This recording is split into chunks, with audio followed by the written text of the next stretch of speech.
remarks to Richard and welcome him back to stage to do his closing statement and play us a nice video.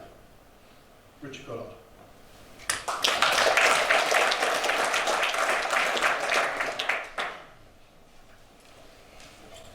Thanks for that. Thank you to all the speakers. I think they've all been excellent. Amy, what a job you did. You smashed it, girl. Well done.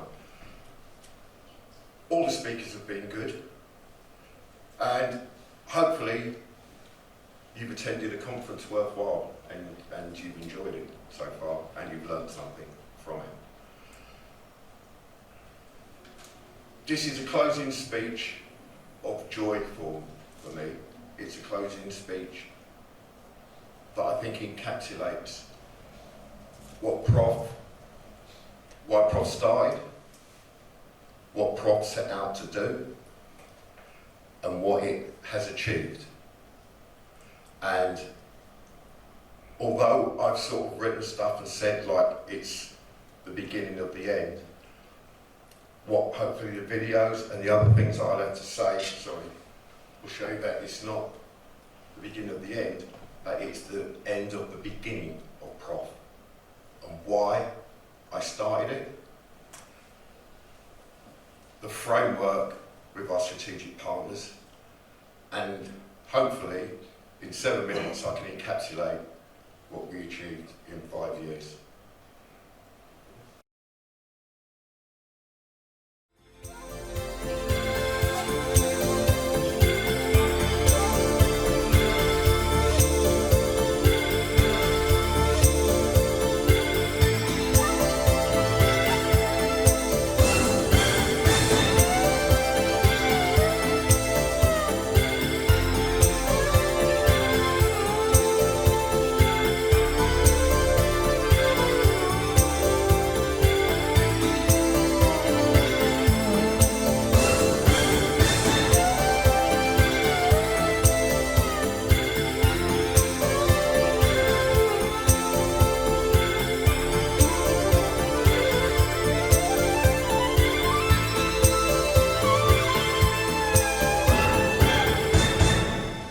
We've had MPs come from Northern Ireland, we've had MPs from Wales, we've had cross-party politics come in, and everybody, to a man and a woman, has been staunchly behind the campaign for red lights, for rescue and recovery operators, for VROs, our safety and the safety of the public that we're serving. Enough time is passing, we need to act quickly, give us the use of a red light. It will be controlled, we will put training in place. It won't be every single recovery truck just to use that red light. It will only be those trained and with the right ability to use them. And I find it crazy that a cyclist can go down the road with a red flashing light on, but a recovery vehicle on a blind bend in the fog is not allowed to have them. It doesn't make any sense whatsoever. Here we have a straightforward request on a safety issue. There's no reason why we should be opposed to that, so let's get on with it and deliver it. It seems to me that it's entirely sensible that we look at measures to reduce the numbers of people working in the roadside recovery industry who are killed or seriously injured. Of course, we want that to be zero. If there's something that we can do, there has to be a very good reason if the government aren't prepared to take action. Yes, let's do it quickly. What's stopping us? Bureaucracy, committees. If it can save a life, let's do it, and let's do it as soon as we can. I'm enormously proud that you've come together to actually have an organisation that speaks with one voice. I know how difficult that is. I know how, particularly in this place, I know how difficult it will be sometimes that you will fall out with each other. But actually stick together, because if you stick together, we stand a chance of changing what's going on out there and having a safe industry, which is what we really need.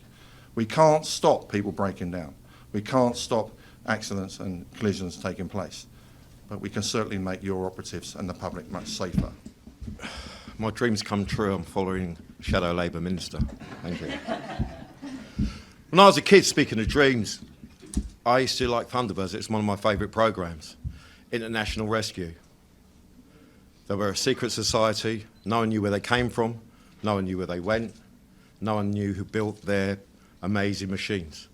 They risked their lives, and every week they risked their lives and they saved the people they went out to. Little did I know when I joined the recovery industry, that's exactly what I've joined. because that's what we do. We're the best kept secret, essentially with the 4th emergency service, yet nobody knows what we do, nobody knows where we come from, no one knows how we fund ourselves, and no one knows what they'd do if we weren't around. But I'm sure if you gave it some thought, you could think, without the recovery industry, risking their lives 24/7, the roads, the country would come to a standstill. But we don't really want to go there. When you speak to your drivers, when you look them in the eye, and when you send them out on the road, you want to know they're coming back to you. But people need to understand it's not vehicles moving other vehicles. It's people moving people. And anything that we can do to keep those people safe, there needs to be a very good reason why we can't do that. There's no politics in safety. There's no politics in life. I've put together, hopefully, a federation that's united this industry, that's brought us together on common ground. Safety of the public and safety of our operatives. And I applaud everybody that's joined the Professional Recovery Operators Federation because they've done it for the right reasons. The recently formed Professional Recovery Operators Federation is playing a vital role in informing the work of the APPG, and I understand you're pressing for the right to use red flashing lights when attending incidents. I've got a high degree of sympathy with the view, and I've asked my colleagues to review the evidence and report back to me. To the stranded motorists you rescue, you are in a very real sense the 4th emergency service. A group that has provided a united voice within the roadside recovery industry to lobby both government and Highways England to improve safety for roadside recovery operators.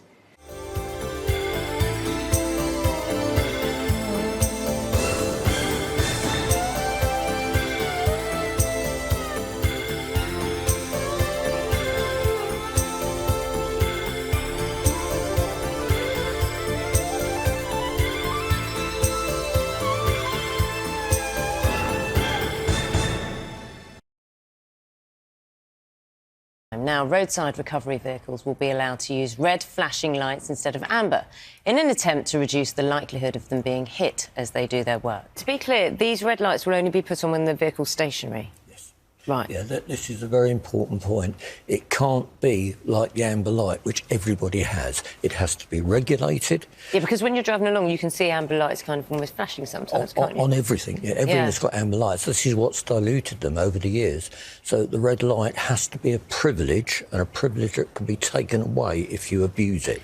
So is this going to be regulated, this use? Very much so. We will be relying, obviously, on the industry to put together the requirement that, you know, we've all thought about the training that must go into it, but the important thing is that you'll be relying on police, highways agency people to make sure that people only use it correctly, and if they don't, then it's going to be taken away from them. We cannot let it get like the amber light.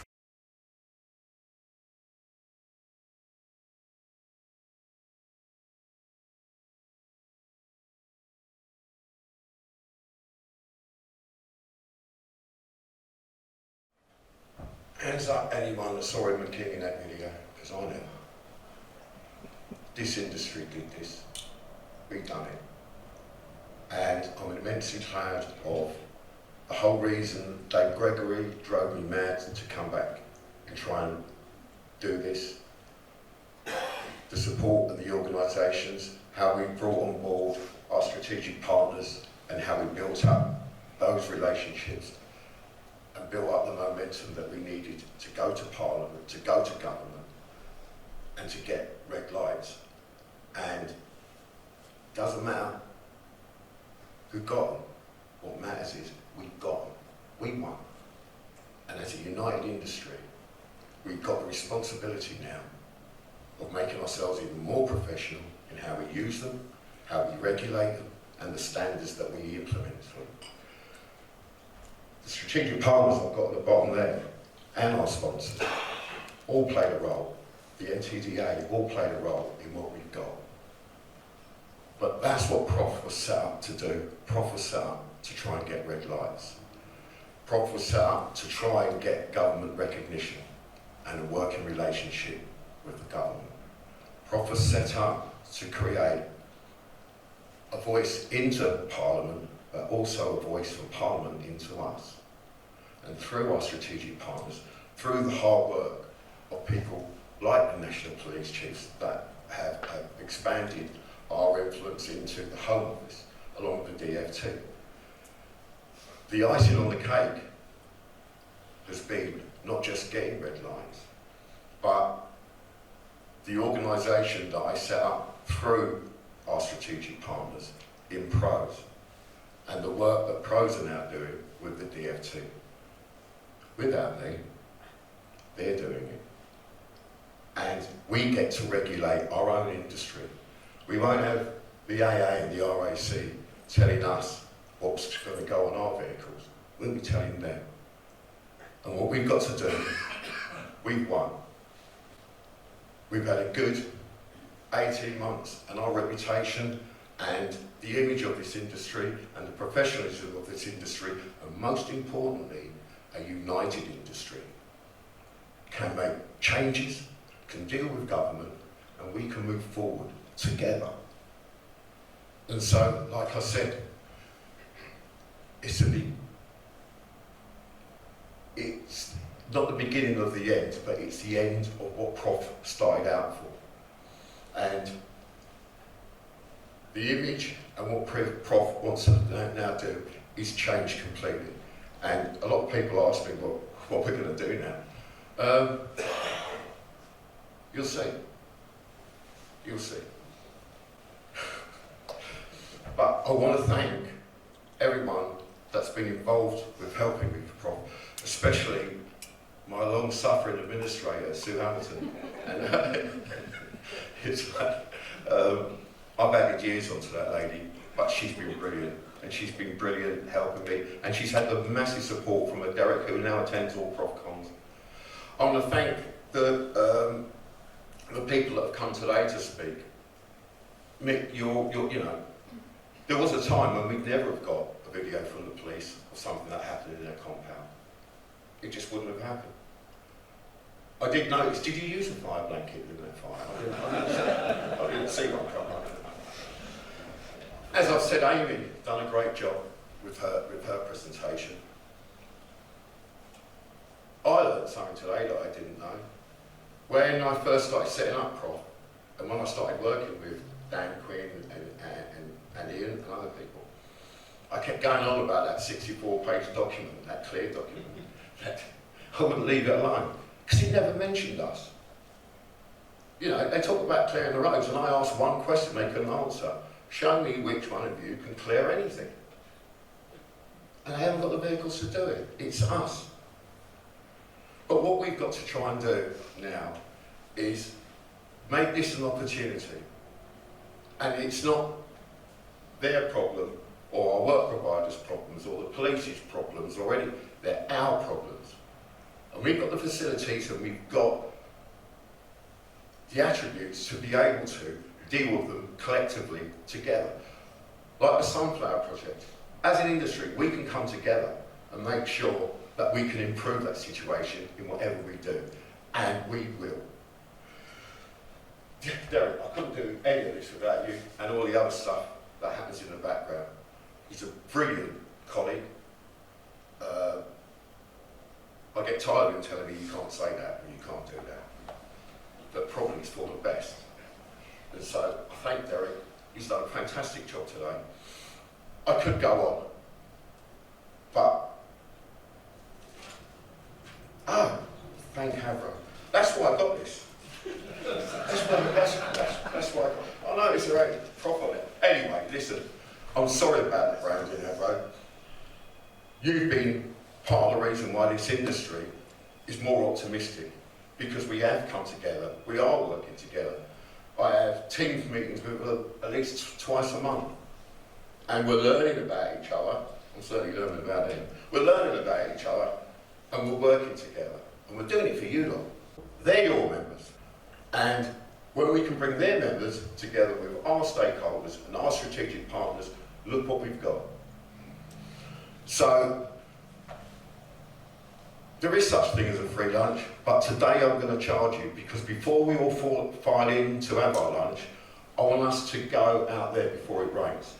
And I want to take a picture of all of us together, a united industry that marks a momentous day. Thank you for coming. I hope you enjoyed it. Thank you.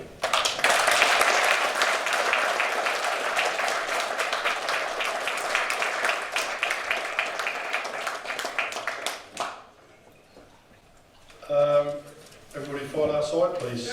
Can I just say, Richard has thanked everybody who's been here. I think we are Richard thanked before. Yeah.